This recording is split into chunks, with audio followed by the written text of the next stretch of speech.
네, 부산시장 보궐선거를 앞두고 각 당의 예비 후보들을 만나보는 시간 준비를 했습니다. 오늘은 더불어민주당 박인영 예비후보와 함께하겠습니다. 예, 후보님 어서 오십시오. 반갑습니다. 네, 반갑습니다. 자, 먼저 저희가 출마 배경을 좀 여쭤봐야 될 것 같은데 구의원부터 시작하셔서 시의원 그리고 네. 또 시의회 의장을 또 하셨습니다. 어떻게 원래 정치 인생에 부산시장 선거 출마 이게 있었습니까? 계획이? 네. 인생은 늘 계획대로만 되는 것은 아니니까요. 네, 네. 주어진 기회에 그리고 주어진 과업을 충실하게 하는 것이 정치인의 사명이라고 생각합니다. 부산시장 출마 결심 어떤 배경에서 하시게 되셨는지 얘기를 좀 해주시다면. 사실은 코로나19 때문에 굉장히 많은 시민들이 다양한 형태로 고통받고 계시거든요. 네. 그분들이 받는 고통에 답을 찾아야겠다라는 절박한 심정으로 출마하게 됐습니다. 예. 제가 아침에 출근을 할 때 부산대 앞에 가장 번화한 길을 걸어서 내려가는데요. 그 번화한 거리에 임대라고 표지판이 붙은 가게가 2개, 3개, 10개 이상 늘어나는 걸 보면서 이런 골목들이 부산대 앞에만 있는 것이 아니라 부산 전역에 이런 골목들이 늘어나겠다는 생각 때문에 네. 시급히 대책을 마련해야 된다. 제가 제일 잘할 수 있겠다라는 생각으로 출마하게 됐습니다. 예. 사실 그 시의회 의장 하실 때 소통을 굉장히 강조하시지 않았습니까? 네.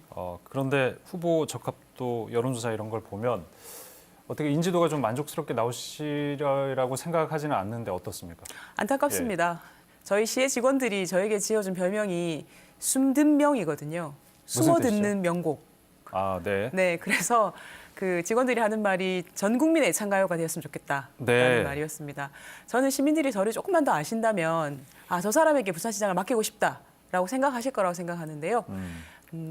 인지도는 저에게 큰 숙제지만 더불어민주당 후보가 된다면 인지도의 문제는 쉽게 해결할 수 있다고 생각합니다. 네. 본선에 나가게 되면 네, 자연스럽게 올라갈 것이다. 네 그렇습니다. 알겠습니다.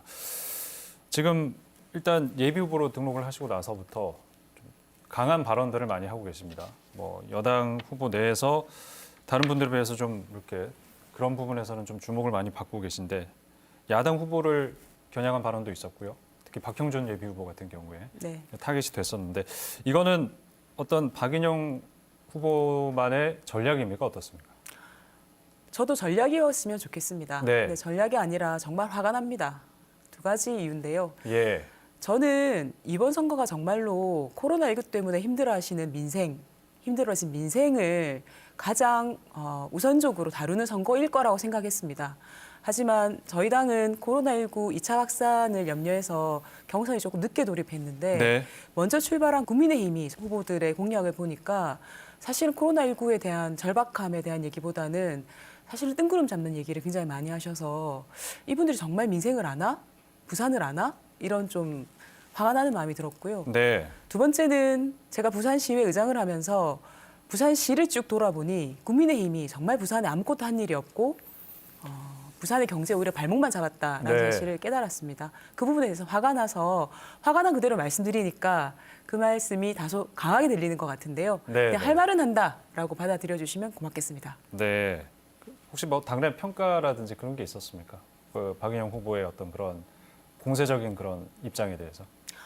기본적으로는 이번 선거가 저희 당 전직 시장의 잘못으로 치러지는 만큼 네네. 저희 당에서 다소 이렇게 편안하게 치를 수 있는 선거는 아닌데요. 하지만 저희의 잘못이 있다고 하더라도 그 부분은 충분히 저희가 반성해야 하지만 국민의힘이 잘못하는 부분 그리고 어려운 민생에 대한 얘기는 강하게 해야 된다라고 하는 말씀이 더 많으셨습니다. 네, 알겠습니다.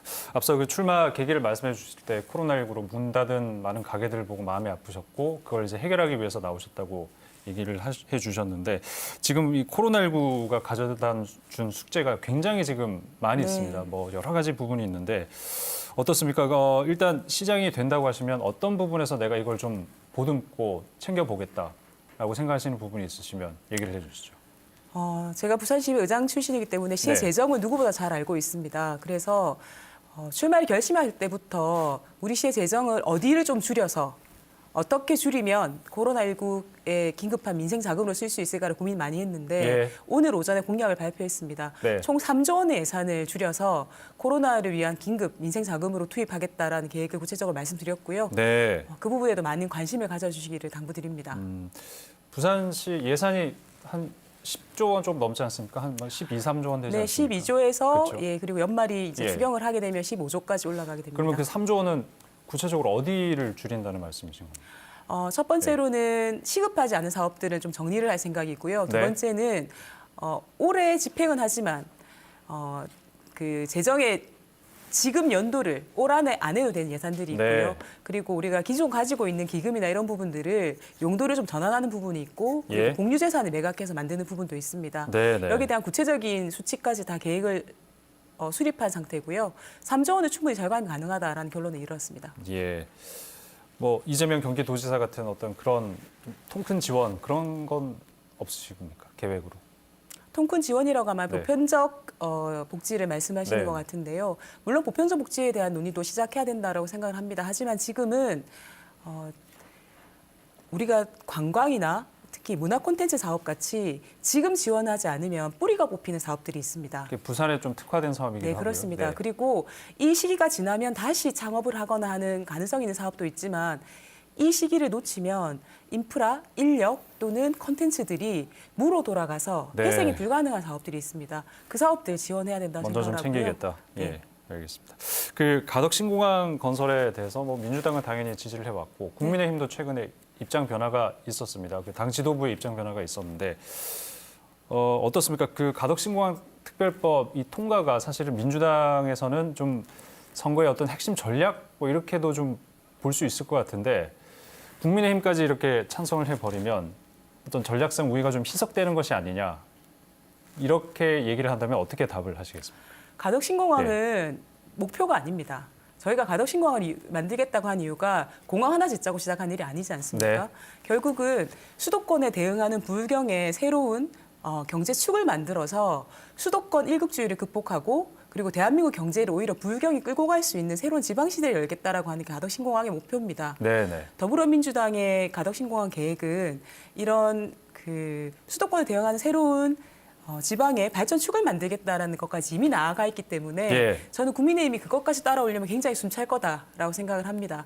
두 번째는 가덕 신공항 문제는 특별법 통과 이후에도 조기 착공, 조기 완공이라는 과제가 있습니다. 네. 근데 조기 착공, 조기 완공을 위해서는 결국은 정부의 협력 그리고 국회의 지원이 절대적인데요. 문재인 대통령과 그리고 180석 여당의 힘이 없이 조기 착공, 조기 완공은 어려운 만큼 더불어민주당이 당연히 힘있게 추진해야 될 사업이라고 생각합니다. 알겠습니다. 그 오늘 1호 공약을 발표를 하셨지 않습니까? 네, 그렇습니다. 그러면 앞서 얘기를 해주셨기 때문에 부산에 여러 현안들이 산적해 있는데 그것을 이제 해결하기 위한 다른 공약들 발표 안 하신 거 있으면 이 자리에서 하나 해주실 수 있습니까? 공약은 차근차근 계속 발표해 나갈 예정인데요. 예, 예. 저는 그렇게 생각합니다. 지금 부산 응급 상황이거든요. 네. 응급 상황에는 응급 조치를 먼저 해야 되고요. 이 응급 조치가 이루어진 다음에 치료, 그다음 재활의 단계로 나아갑니다. 네. 그런데 지금 다른 후보들은 응급 조치도 안 됐는데 지금 계속 치료에 이렇게 재활의 단계를 얘기하고 계시거든요. 예. 저는 그렇기 때문에 코로나19 극복 없이는 그 어떤 사업도 현재로서는 요원하다라고 생각하기 때문에 당장 지금 부산시장의 가장 중요한 일은 코로나19를 빨리 극복하고 우리 보통 시민들의 삶이 나락으로 떨어지지 않도록 막는 것이 가장 중요하다고 생각을 합니다. 네, 알겠습니다. 일단 이제 모레부터 당내 경선 선거운동이 본격적으로 시작이 되지 않습니까? 네. 어떻습니까? 당내 경선 통과를 하셔야 될 것 같은데 가능성은 어떻게 보고 계신지? 네, 가능성은 매우 높게 봅니다. 당연히. 네. 자신이 있어서 출마를 한 것이고요. 예. 저희 민주당 당원들은 굉장히 전략적인 분들입니다. 저희는 노무현 대통령을 안타깝게 잃기도 했고요. 그리고 국민들과 함께 힘을 합쳐서 문재인 대통령을 대통령으로 만들기도 했죠. 네. 그런 만큼 이번 선거에서 국민의힘과 가장 대립각을 세우면서 잘 싸울 후보가 누구냐, 그리고 민생 경제를 가장 잘 현장의 마인드로 지킬 수 있는 후보가 누구냐를 판단해 주실 거라 생각을 하고요. 네. 가장 적합한 후보는 저 박인영입니다. 알겠습니다. 이현주 후보가 뭐 전임 시장 성추행 보궐선거다 이렇게 규정을 하고 그래서 여성 후보가 나가는 게 필승 카드다. 뭐 그렇게 얘기를 했는데 거기에 대해서는 어떤 입장이십니까? 물론 저희는 굉장히 송구한 입장입니다. 예. 그 부분에 대해서는 시민들께 거듭해서 사과를 드려야 된다라고 생각을 하고요. 다시는 그런 일이 일어나지 않도록 재발 방지 대책 그리고 가해자들에 대한 철저한 처벌 제도까지 마련하겠다는 약속을 이미 드린 바 있습니다. 네. 하지만 이번 선거가 단순히 그 이슈만으로 치러지기에는 시민들의 삶은 너무나 절박합니다. 우리 IMF 때 그 사업에 실패하신 분들, 직장을 잃은 분들, 네. 취업의 기회조차 갖지 못한 분들이 가졌던 그늘이 얼마나 깊은지 우리는 이미 경험했습니다. 예, 예. 코로나19로 인한 경제적 타격이 그분들에게 다시 그런 그늘을 만들어 드리지 않기 위해 지금 우리가 힘을 모아야 될 때라고 생각합니다. 네, 알겠습니다. 오늘 말씀까지 여기까지 듣겠습니다. 민주당 박인영 예비후보와 저희가 함께했습니다. 말씀 잘 들었습니다. 고맙습니다. 고맙습니다.